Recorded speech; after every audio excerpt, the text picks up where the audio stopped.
Rise and Shine with Robbo and Becci on Vision. Well, our good friend Rod Hopping is with us on the phone from Movies Change People. How you going, Rod? Hey, Robbo. Great to connect, mate. I'm doing good, buddy. How are you guys? Very well indeed. And I'm excited to talk to you. We've known each other for a long time, but now I get to talk to you on Vision, buddy. Oh, that's a different voice. That's not Robbo's voice I'm hearing right now, is it? It's some sort of ringing over here. That's right. DJ, buddy. Good to talk to you. But you got a good movie that's out in cinemas this week, so it's going to be Thursday. It kicks off in cinemas called His Only Son. A big claim to fame for this one is it's made by the same people as The Chosen. Of course, The Chosen's already become, there's almost like a cult following. My goodness, Robbo. It's really quite amazing what's happened with that. They're literally breaking so many interesting records. I think they broke another one just a few days ago. There's an animated film about David's life. It's like approaching, I think, getting close to 50 or 60 million US dollars that's been raised for that film as well. They are literally doing some beautiful and disruptive kind of things, hey? We love that. Yeah, we love that. So this latest film that's come out, His Only Son, have I got it right? Is it about Abraham and Isaac? It sure is, DJ. It's a really interesting one because it's a film.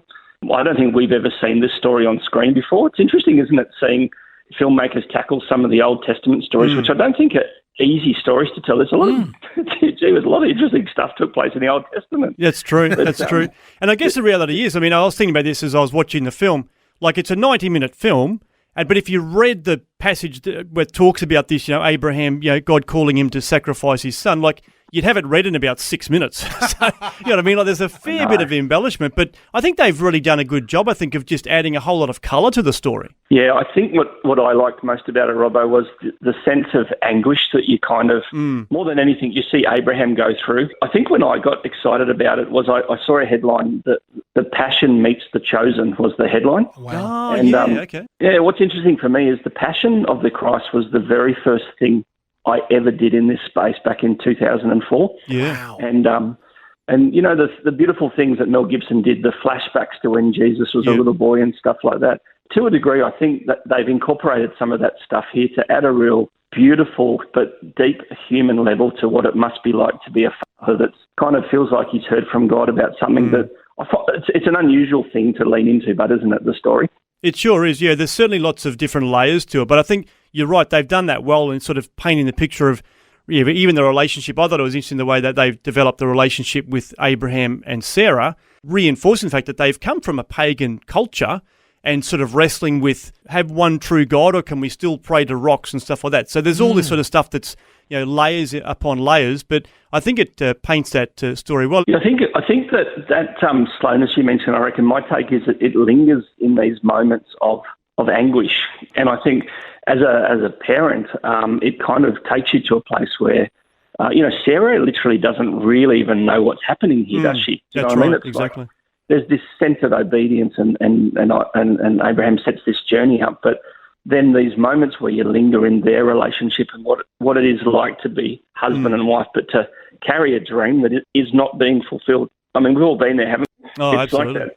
When's this going to happen, Father, kind of business? And so I found it gave me plenty of moments to reflect on the journey of waiting and patience as well, because, my God, it shows that beautifully. And I love the fact that in the making of this film that they've actually chosen quite a famous Lebanese US actor, Nicholas Mawad, as Abraham. So he looks and, he embodies the part really, really well. Yeah. Oh, DJ, we actually had, and they're friends of ours from the Lebanese Film Festival in Sydney, reach out to us because he is he's a rock star in their community. Yeah, I can imagine, yeah. He's huge. And so there is this element of authenticity, but I don't think we can fully comprehend the star power that he carries. And I believe also the actor that plays the royal Sarah as well. It is very, very well done. It's quite, and look, without going too deeply into it, and the director was a US Marine who spent a lot of time posting in the Middle East, and this is where the story came alive for him. It was when he was there that he thought, I have to tell this story. Wow. Yeah, that's brilliant. That makes sense. Well, as mentioned, it's going to be in cinemas from Thursday. Now, it's going to be a fairly limited season, so you want to jump in, and I would encourage, if you're going to watch it over this weekend.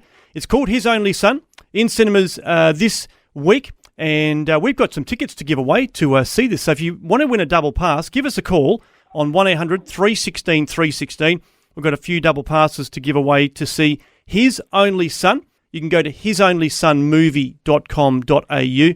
That's hisonlysonmovie.com.au and find out where it's showing. But Rod, really appreciate your review and your support of the film by providing us with these tickets as well. Oh, amazing. You know, one day I'm going to bring you another film. It's going to be called Robbo the Legend, and it's going to be...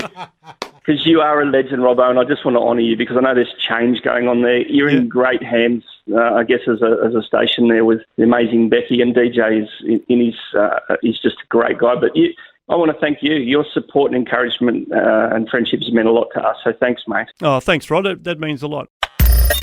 Thanks for taking time to listen to this audio on demand from Vision Christian Media. To find out more about us, go to vision.org.au.